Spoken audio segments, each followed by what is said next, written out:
Obviously, a lot of the things that I know about ADHD came from my own diagnosis. And I think people were surprised when I told them that I had ADHD. Again, this outdated stereotype. But ADHD for a lot of women presents differently than what we are so used to seeing. It's more internalized. There's that idea of the kid bouncing around the room and being really loud. And I kind of joke that all of that was happening, but just like inside my head, so no one could see it. And what's so important for people with ADHD and why so many women are able to make it so late in life without receiving a diagnosis or even noticing that anything is wrong is that we rely on routine to help us cope, to help us mask.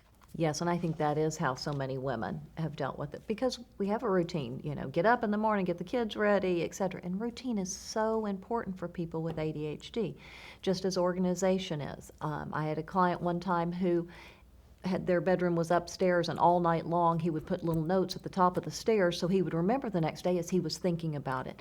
These are things that allow an ADHD brain to focus. Again, remembering that attention deficit disorder is not about a lack of attention. It's about too much attention. So routine is very important.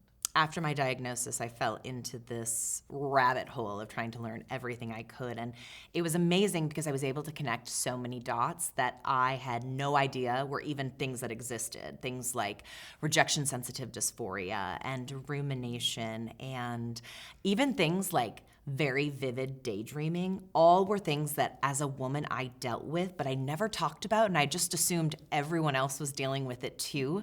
And what I think is so great now is we're having these conversations, and more women are realizing that what is happening in my life doesn't have to be happening that way. It's not the way I have to be living.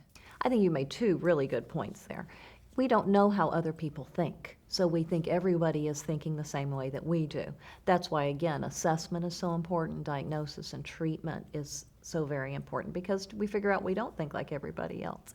The other part is I read somewhere, it's a huge statistic of millennial women, 26 to 34, getting diagnosed because I think being at home in the pandemic, when their routines were all interrupted, that's when they could finally determine that maybe they weren't thinking the same way as somebody else. I can look back at my life, and it was the second I graduated from high school and I moved to college, and it was all of that freedom, and the wheels came off because there was no routine. And I was expected to set my own routine, except for I didn't have any of the executive function skills to do it myself. Mm-hmm. Which had to be a great time in college, but it doesn't work so well when you've got a job and you have to do the rest of it.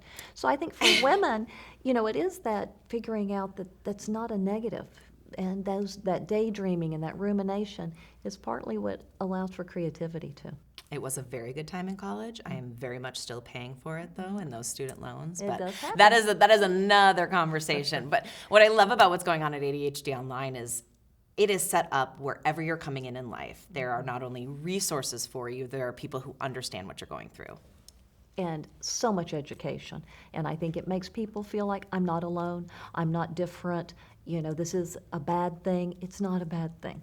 This is like any other diagnosis, and all of our resources allow people that education to learn about that.